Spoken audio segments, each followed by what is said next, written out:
I think it's important that marketing and advertising and the use of media is not only about consumers, it's also about people. And the moment it's about people, it's about human beings. And we're one society of human beings.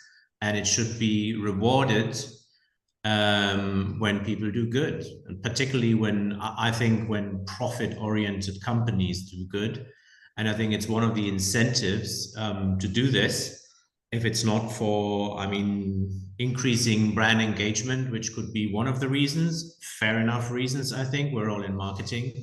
But I think given an extra incentive of an award is a really good thing. And I think the world needs, particularly nowadays, honestly, needs more of good deeds. And the world is going to be a better place the more good is being done. And it's a good thing to be rewarded for that. Well, I think it depends on the stakeholder from which perspective you would see this. In terms of society, I think it is super important. And if governments would not only impose taxes, but maybe also impose companies to spend at least 5% of their media budget for cause campaigns, why not? Yeah, that would probably be a good thing. And then it would also be fair. I think from a company perspective, it is, and I don't want to give it too much of a marketing edge, but I think in today's world, it is important because most of the people are very sensitive when it comes to profit-oriented companies, are very critical. And and that sounds very boomer-like, but the internet has given them a voice.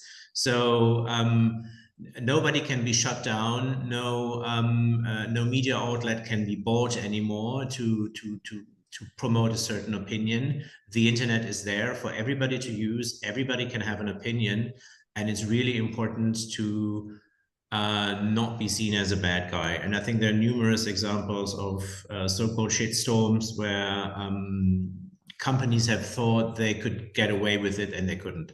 And frankly, I think it's a good thing. That's power to the people. And I think power to the people is in rare case, in only in rare cases is that really bad.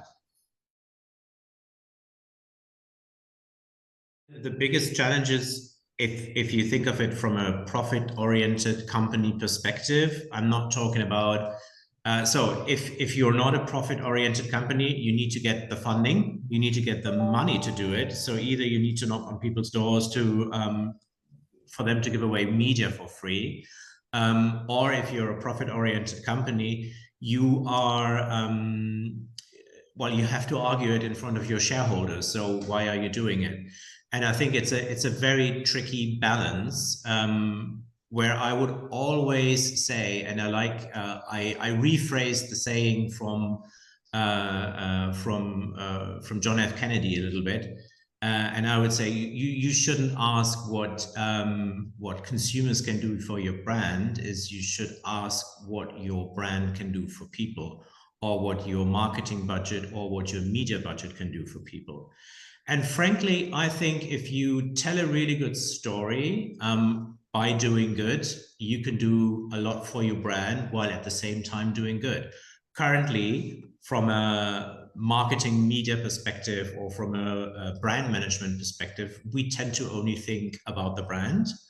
I think you can have at least the same effect for your brand if you think about people first, and if you think about humanity first and what you can actually do.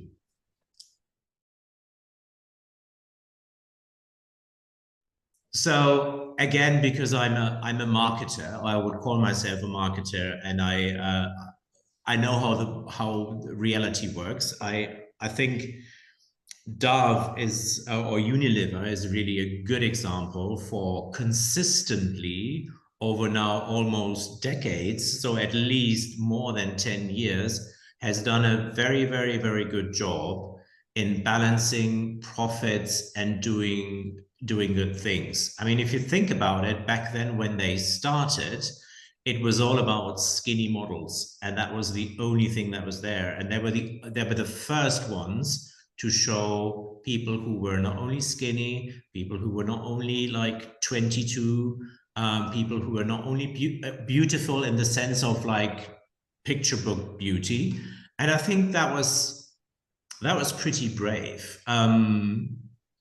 Honestly, if the campaign hadn't been successful, I don't think that they would continue doing it, trying to educate people who don't want to be educated. It also fell on fruitful ground, but it takes a certain kind of bravery and a certain kind of like company to do that. And I think they did change the perception of beauty at least a little bit. At least it's the start. At least someone is talking about it, and someone is consistently talking about it. And I think they do that. They walk the walk. And another one that just comes to my mind is it was more or less a one-off by Nike together with Colin Kaepernick.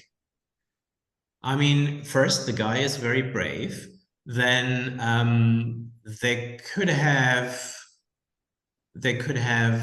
how can I say, they could have dumped him the first moment they got some headwind, but they didn't. They said like, no, like we stick to him because this is a brave guy. This is our guy, and what could be more American than standing up in bravery to the racism that exists out there. So, and this is an American brand, and I think it did Nike a lot of good.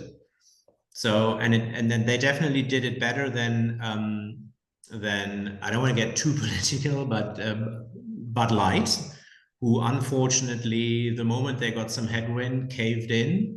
And didn't continue the campaign, didn't continue that campaign, so either you decide to do good and then you need to go on doing good no matter what. So either you're really interested, or you're not interested and you only do it as a marketing instrument. And the latter I find a bit tricky. So there needs to be some intrinsic willingness to actually do good to be successful as well. And I think I really like that Dove was successful, that Nike that was successful, and that Bud Light wasn't.